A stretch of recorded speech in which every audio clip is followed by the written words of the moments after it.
आज 26वें दिन मैं आप लोगों को कुछ ख़ास खबर बताना चाहूँगा। अभी रात के लगभग 12:30 बज रहे हैं।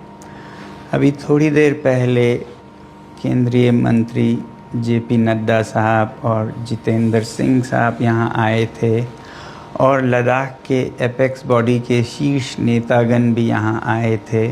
और उससे पहले आप लोगों को मालूम है विभिन्न राजनीतिक दलों के लगभग 65 सांसदों ने आकर और हस्ताक्षर देकर हमसे अनशन तोड़ने के लिए कहा और वो संसद में इस मुद्दे पर नीट पेपर्स और परीक्षाओं की प्रणाली पर चर्चा करेंगे, ये आश्वासन दिया।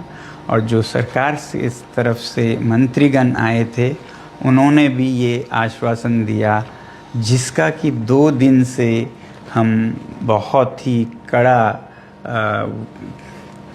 क्या कहेंगे, एक तरह का बार्गेन चल रहा था कि मुझे आश्वासन चाहिए और लिखित में चाहिए, और इसमें 2 दिन लगे और मुझे इसलिए अनशन पर 2 दिन और बैठना पड़ा, और ज़्यादा भी बैठ जाता तो आखिर में आज उन्होंने लिखकर आश्वासन दिया है। Statement from the government side. Government is positive on not registering cases against those protesting peacefully at Jantar Mantar in Delhi and those participating in the march to the Parliament on July 20, 2026. The government has already assured threadbare discussions to find solutions to paper leaks and educational reforms for exams in the Parliament.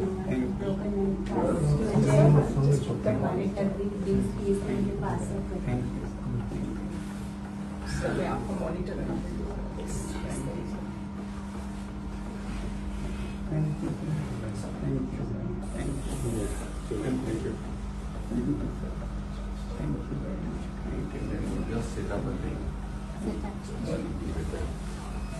And Gitanji, you have always been side and support, and I don't want to thank you, but express my feelings as well.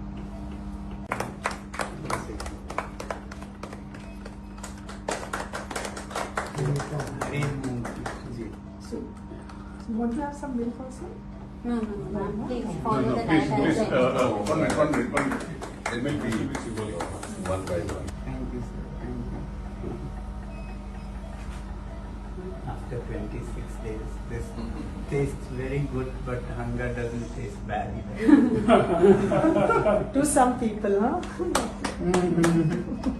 My doctors here have been very, very kind and very dedicated. I want to thank the whole hospital.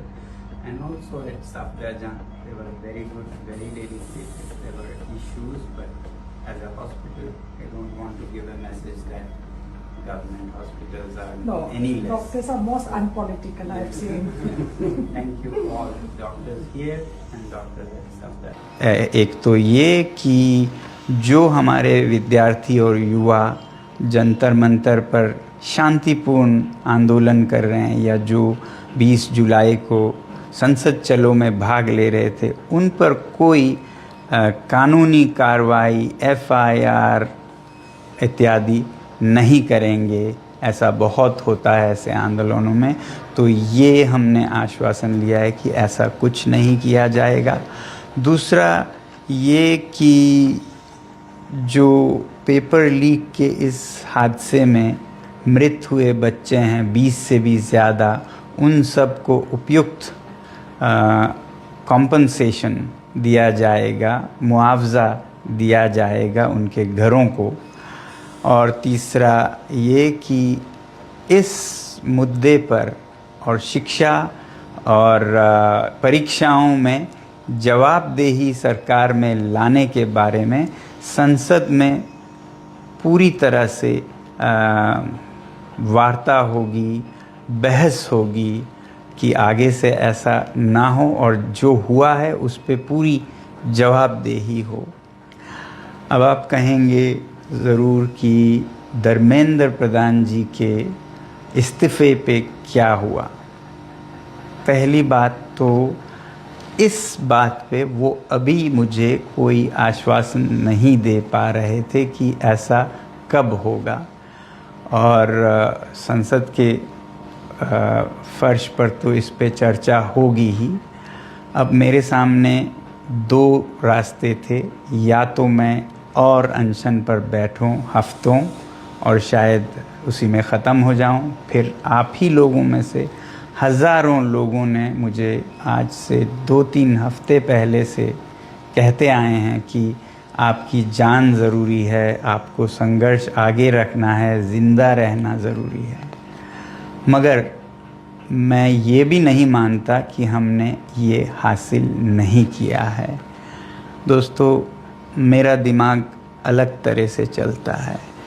अगर वो ऐसा नहीं करते, इस्तीफ़ा नहीं देते, तो इससे हानि हमें या बच्चों को नहीं होगा, सरकार को खुद होगा। इस छोटे से मुद्दे को न टालकर वो खुद अपनी हानि कर रहे हैं, बल्कि दे देते इस्तीफ़ा तो कब से उनका ये सारा नुकसान रुक जाता। इसलिए मेरे लिए सबसे ज़्यादा ज़रूरी ये बात नहीं थी, इसका तो खुद निपटारा हो जाएगा तमाम तरीक़ों से। ज़्यादा ज़रूरी मेरे लिए था कि हमारे बच्चों पर कोई ऐसे केसेस न लगें। आपको नहीं पता है, मैंने देखा है लद्दाख में कैसे सालों जीवन भर उन्हें FIR के चक्कर में अपने भविष्य को बिगाड़ना पड़ता है। ऐसा कुछ नहीं होगा, ये हमने उनसे हासिल किया है, इसकी मुझे खुशी है।